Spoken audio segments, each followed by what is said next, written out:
9/2/2024 ಬೀದರ್ ಜಿಲ್ಲಾ ಮಾನ್ಯ ಉಸ್ತುವಾರಿ ಸಚಿವರಾದ ಶ್ರೀ ಈಶ್ವರ್ ಖಂಡ್ರೆ ಸರ್ ಅವರ ಅಧ್ಯಕ್ಷತೆಯಲ್ಲಿ ಜನಸ್ಪಂದನ ಕಾರ್ಯಕ್ರಮ ಹಾಗೂ ಗ್ಯಾರಂಟಿ ಯೋಜನೆಗಳ ಫಲಾನುಭವಿಗಳ ಸಮಾವೇಶವನ್ನು 9/2/2024 ಬೆಳಗ್ಗೆ 11 ಗಂಟೆಗೆ ಗುರುಪಾದಪ್ಪ ನಾಮಪಳ್ಳಿ ಕಲ್ಯಾಣ ಮಂಟಪದಲ್ಲಿ ಔರಾದ್ನಲ್ಲಿ ಕಾರ್ಯಕ್ರಮ ಇರುವುದರಿಂದ ಇಲ್ಲಿ ಜನಸ್ಪಂದನ ಕಾರ್ಯಕ್ರಮಕ್ಕೆ ಸಂಬಂಧಪಟ್ಟಂಥ ಎಲ್ಲ ಇಲಾಖೆಗಳ ಸಂಬಂಧಪಟ್ಟಂಥ ಎಲ್ಲ ಸಾರ್ವಜನಿಕರು ರೈತರ ತಮ್ಮ ಅಹವಾಲುಗಳನ್ನು ದ್ವಿಪ್ರತಿಯಲ್ಲಿ ಲಿಖಿತವಾಗಿ ಪಡೆದುಕೊಂಡು ಬೆಳಗ್ಗೆ 10 ಗಂಟೆಗೆ ನಾವು ಈಗಾಗಲೇ ಕೌಂಟರನ್ನು ಪ್ರಾರಂಭ ಮಾಡಿದ್ದೇವೆ.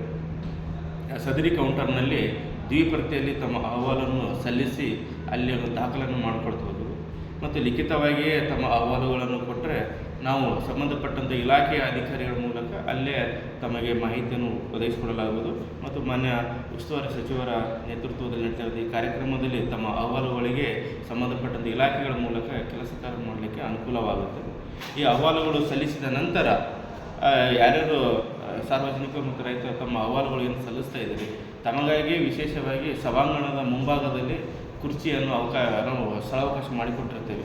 ಆ ಸ್ಥಳಾವಕಾಶದ ಕುರ್ಚಿಯಲ್ಲಿ ತಾವು ಕುಳಿತುಕೊಂಡು ಸಭೆಯಲ್ಲಿ ಭಾಗವಹಿಸಬೇಕಾಗಿ ಎಲ್ಲ ಅಹವಾಲುದಾರರಿಗೂ ಮತ್ತು ಎಲ್ಲ ಸಾರ್ವಜನಿಕರಿಗೂ ವಿನಂತಿಯನ್ನು ಮಾಡಿಕೊಡುತ್ತೇವೆ. ನಮ್ಮ ಇಲಾಖೆಯ ಮೂಲಕ ಅಹವಾಲು ಸ್ವೀಕಾರ ಕೇಂದ್ರವನ್ನು ಸ್ಥಾಪನೆ ಮಾಡ್ತೇವೆ. ಆ ಅಹವಾಲು ಸ್ವೀಕಾರ ಕೇಂದ್ರದಲ್ಲಿ ನಮ್ಮ ಡೆಪ್ಟಿ ತಹಸೀಲ್ದಾರ್ಸು, ಉಪ ತಹಸೀಲ್ದಾರ್, ಕಂದಾಯ ನಿರೀಕ್ಷಕರು ಮತ್ತು ಗ್ರಾಮಾಡಳಿತ ಅಧಿಕಾರಿಗಳು ಅದೆಲ್ಲ ಅಲ್ಲಿ ಇರ್ತಾರೆ.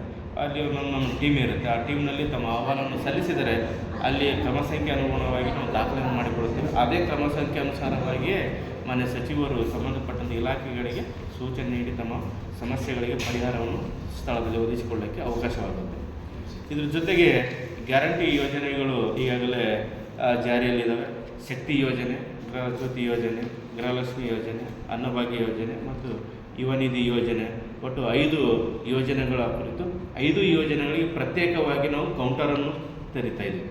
ಆ ಕೌಂಟರ್ನಲ್ಲಿ ಆಯಾ ಯೋಜನೆಗೆ ಸಂಬಂಧಪಟ್ಟಂಥ ಫಲಾನುಭವಿಗಳಿಗೆ ಮಾಹಿತಿ ಮತ್ತು ರಾಜ್ಯ ಮಟ್ಟದಲ್ಲಿ ಉದ್ಘಾಟನೆಯಾದಂಥ ಮಾಹಿತಿಯನ್ನು ಆ ಒಂದು ಕೌಂಟರ್ನಲ್ಲಿ ನಾವು ಬ್ಯಾನರ್ ಮತ್ತು ಹೋಲ್ಡಿಂಗ್ ಮೂಲಕ ನಾವು ಪ್ರದರ್ಶನ ಮಾಡ್ತೇವೆ.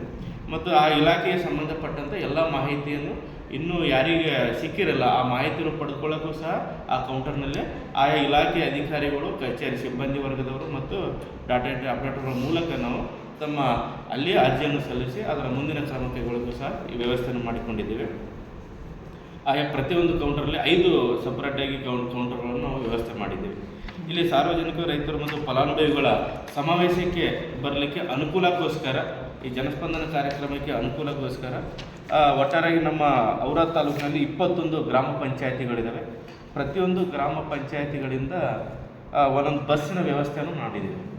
ಯಾಕೆ ಅಲ್ಲಿ ಫಲಾನುಭವಿಗಳು ಬರಲಿಕ್ಕೆ ಮತ್ತು ಉಳಿದವರು ಕಾರ್ಯಕ್ರಮಕ್ಕೆ ಜನಸ್ಪಂದನ ಕಾರ್ಯಕ್ರಮಕ್ಕೆ ಬರಲಿಕ್ಕೆ ಫ್ರೀ ಏನಿಲ್ಲ. ಈಗ ಪುರುಷರು ಏನಿರ್ತಾರೆ ಯಥಾ ಪ್ರಕಾರ ಟಿಕೆಟ್ ವ್ಯವಸ್ಥೆ ಇರುತ್ತೆ. ಈ ಮಹಿಳೆಯರಿಗೆ ಈಗಲೇ ಯೋಜನೆಯಲ್ಲಿ ಫ್ರೀ ಅವಕಾಶ ಇರೋದರಿಂದ ಎಲ್ಲ ಮಹಿಳೆಯರು ಫ್ರೀಯಾಗಿ ಬಸ್ನಲ್ಲಿ ಬರಲಿಕ್ಕೆ ಅವಕಾಶ ಇರುತ್ತೆ. ಮತ್ತು ಪುರುಷರಿಗೆ ಏನು ಆ ಗ್ರಾಮದಿಂದ ನಮ್ಮ ಸಿಟಿಗೆ ಬರಲಿಕ್ಕೆ ಮತ್ತು ಕಲ್ಯಾಣ ಮಂಟಪದವರೆಗೂ ನಾವು ವ್ಯವಸ್ಥೆ ಮಾಡಿದ್ದೀವಿ, ಬಸ್ಸಿನ ವ್ಯವಸ್ಥೆ.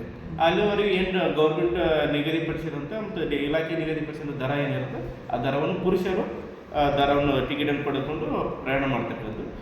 ಹೆಣ್ಣು ಮಕ್ಕಳು, ಮಹಿಳೆಯರು ಯಾವುದೇ ಉಚಿತ ಒಂದು ಯೋಜನೆ, ಶಕ್ತಿ ಯೋಜನೆ ಮುಖಾಂತರ ಅವರ ಕಾರ್ಯಕ್ರಮ ಬರಲಿಕ್ಕೆ ಅವಕಾಶ ಇದೆ. ಯಾಕಂದರೆ ಎಲ್ಲರಿಗೂ